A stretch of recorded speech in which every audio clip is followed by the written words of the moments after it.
নমস্কার বন্ধুরা, ইতিহাসের ইতিকথার নতুন পর্বে আপনাদের সকলকে স্বাগত।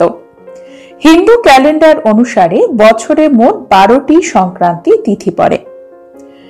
সংক্রান্তি তিথি হলো এমন একটি দিন যে তিথিতে সূর্য রাশি পরিবর্তন করে, অর্থাৎ 12টি রাশির প্রত্যেকটি রাশিতে সূর্য গমন করে।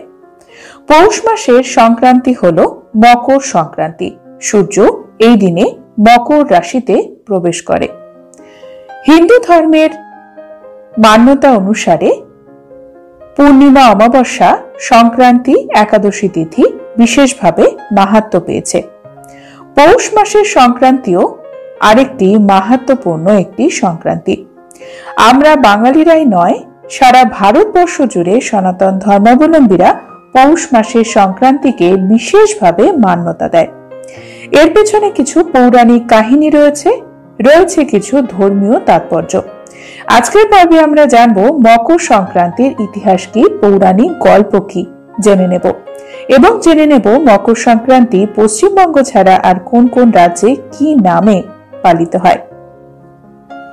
মকর সংক্রান্তি বা উত্তরায়ণ সংক্রান্তি, এই সংক্রান্তি আমাদের বাঙালিদের কাছে পৌষ পার্বণ। দক্ষিণ ভারতে তামিলনাড়ু, অন্ধ্রপ্রদেশ, তেলেঙ্গানাতে এটি পোঙ্গল। এই দিনে তারা নতুন ধানের অন্ন দিয়ে নবান্ন করে।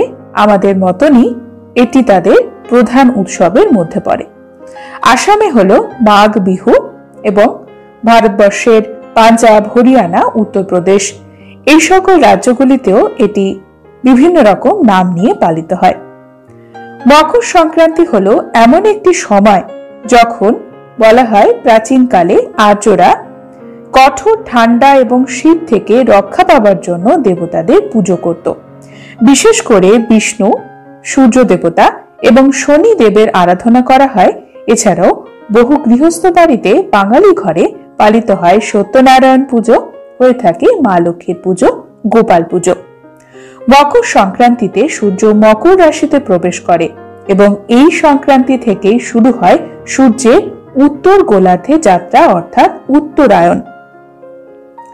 দক্ষিণ থেকে সূর্য উত্তর গোলার্ধে আসে। কর্কট ক্রান্তি থেকে মকর রাশির অঞ্চলে চলাচল শুরু হয়।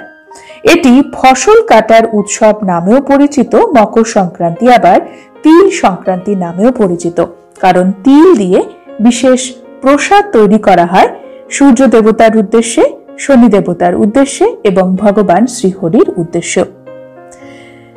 উত্তরায়ণ সংক্রান্তি হলো এমন একটি সময় যেটি দেবতাদের দিন, এবং দক্ষিণায়ন যখন চলে সেটি হলো দেবতাদের রাত। সনাতন ধর্মের মান্যতা অনুসারে উত্তরায়ণ এই 6 মাস দেবতাদের একদিন, দক্ষিণায়ন এই 6 মাস দেবতাদের এক রাত। পৌষ মাসে যেখানে শুভ অনুষ্ঠান যেমন বিয়ে, উপনয়ন বা গৃহপ্রবেশ, নতুন জমি ক্রয় বিক্রয় ইত্যাদি শুভ কর্ম করতে মানা করা হয়, কারণ এই সময় দেবতারা ঘুমিয়ে থাকেন। এটি মলমাস হিসেবেও পরিচিত। অন্যদিকে মকর সংক্রান্তি থেকে শুরু হয় উত্তরায়ণ। এর ফলে দেবতাদের ঘুম ভেঙে যায় এবং তারা জেগে থাকেন এবং আমাদের পুজো গ্রহণ করেন। তাই মাঘ মাস থেকে বিয়ে, অন্নপ্রাশন, উপনয়ন, দীক্ষা ইত্যাদি শুভ অনুষ্ঠানগুলি আবার শুরু হয়। মহাভারতে আমরা জানতে পারি মকর সংক্রান্তি সম্পর্কিত একটি কাহিনী। মহাভারতের মহাকাব্য আজ থেকে প্রায় 3000 খ্রিস্টপূর্বাব্দের। মহাভারতের মহান যোদ্ধা ছিলেন ভীষ্ম। কুরুক্ষেত্রের যুদ্ধক্ষেত্রে তীরের আঘাতে তিনি আহত হয়েছিলেন। ভীষ্ম তার পিতার কাছে একটি বর পেয়েছিলেন, স্বাধীন ইচ্ছা অনুযায়ী মৃত্যুর সময় বেছে নেওয়ার বর। তিনি তার ইচ্ছা মতো মৃত্যুর সময় বেছে নিতে পারবেন। প্রায় 1 মাস তীরের শয্যায় অর্থাৎ শরশয্যায় শুয়ে থাকার পরে তিনি মকর সংক্রান্তির এই দিনটিকেই বেছে নিয়েছিলেন তার এই নশ্বর আত্মত্যাগের জন্য। এই কারণে বিশ্বাস করা হয় মকর সংক্রান্তিতে যারা মারা যান তাদের আর পুনর্জন্ম হয় না, তারা মোক্ষ লাভ করেন। মকর সংক্রান্তিতে বলা হয় দেবতারা পবিত্র নদীতে স্নান করতে আসেন। তাই গঙ্গা, যমুনা, গোদাবরীর মতো পবিত্র নদীগুলিতে লক্ষ লক্ষ পুণ্যার্থীদের ভিড় জমে পুণ্য স্নানের জন্য।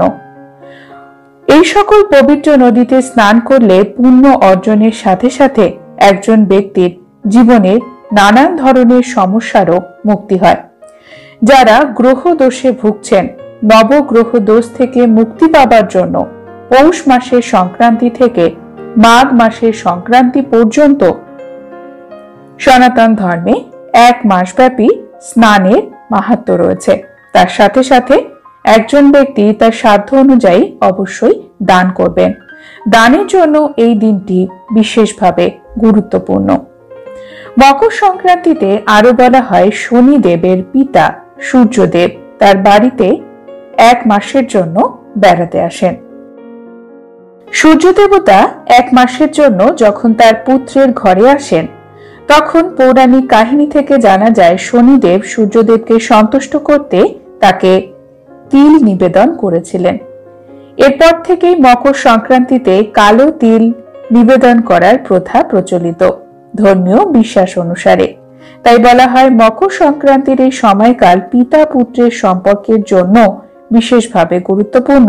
আপনি আপনার পিতাকে এই দিনে তার পছন্দের উপহার দিতে পারেন বা পছন্দের যে কোনো মিষ্টি তাকে খাওয়াতে পারেন। পিতা পুত্রের সম্পর্কের জন্য মকর সংক্রান্তি ধর্মীয় মান্যতা অনুসারে বিশেষভাবে গুরুত্বপূর্ণ। মহাভারতে আরো একটি গল্প রয়েছে, সেটি হলো ভাগীরথের গল্প। কিংবদন্তি অনুসারে মহারাজ ভাগীরথ তার পূর্বপুরুষদের মহান ত্রাণকর্তা ছিলেন। কপিল মুনির আশ্রম পুড়ে ছাই হয়ে যাওয়া মহারাজ সাগরের 60,000 পুত্রকে বাঁচানোর জন্য গঙ্গা নদীকে পৃথিবীতে নামিয়ে আনার জন্য কঠোর এবং তীব্র তপস্যা করেছিলেন, যা বর্তমান গঙ্গা সাগরের কাছে। এই দিনেই গঙ্গার জলের সাহায্যে ভাগীরথ তার পূর্বপুরুষদের অভিশাপ থেকে মুক্তি দিয়েছিলেন।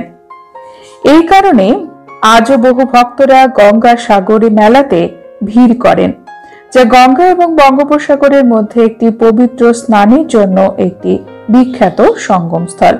প্রত্যেক বছর গঙ্গা সাগর মেলাতে লক্ষ লক্ষ ভক্তের আগমন ঘটে মকর সংক্রান্তিতে। আজকের পর্ব এখানে শেষ করছি। পরবর্তী পর্বে নতুন একটি বিষয় নিয়ে আপনাদের সঙ্গে কথা হবে।